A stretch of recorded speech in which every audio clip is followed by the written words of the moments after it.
Azért jöttünk Gyöngyöspatára, hogy erőt adjunk ezeknek az embereknek, akik egy úgy nyilas terror alatt szenvednek 2 hete. Féltek? Igen, igen. 3 hete nem alszunk, sírunk minden áldott testet. Tegnap is ott elkezdtek énekelni föl. És történt veletek valami rossz, vagy csak hallott? Hát igen, láttunk őket, meg volt olyan is, hogy megyünk az úton, az egyik ember meg elővette a nemisztermit, és elkezdett pisilni az úton. Arra hivatkoznak, hogy a cigányok lopnak, sőt, még olyan is előfordult, hogy megfogták valamelyik nem cigány kislánynak a fenekét, és ez az oka annak, hogy ők átvéve a rendőrség szerepkörét a rendfenntartásról gondoskodni kívánnak.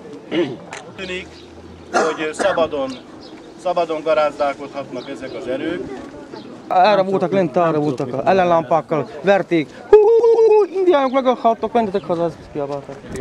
Tudunk adni nekik. Erőt tud nekik adni ez a mai napsütés is, ami körbeveszi a mai gyűlésünket.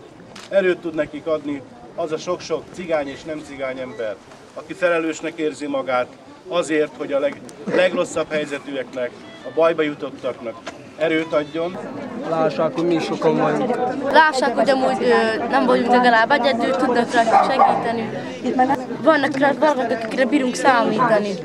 És például vannak itt ilyen fiatal gyerekek is, akiknek például adhatnak munkát legalább, hogy nem lenne bármi beleköthetnének, hogy rabolnak. Azt mondták nekünk Gyöngyöspatán, a Jobbik vezérek, hogy cigányterror uralkodik Gyöngyöspatán. Önök láthatják a saját szemükkel, nem cigányterror uralkodik Gyöngyöspatán, hanem Jobbik terror. Cigányok depressziósak lettek, a gyermekeink nem bírtak járni iskolába, óvodába.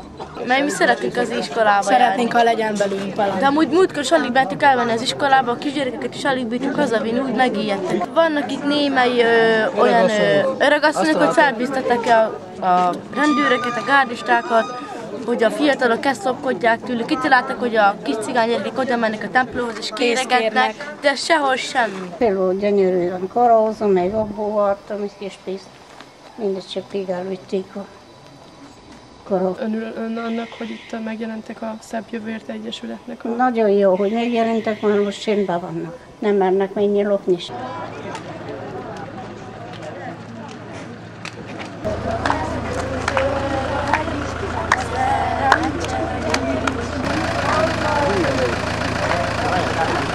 Cigányoknak ilyen házakat szerettek volna vásárolni a faluban venni, és ezért robbant ki.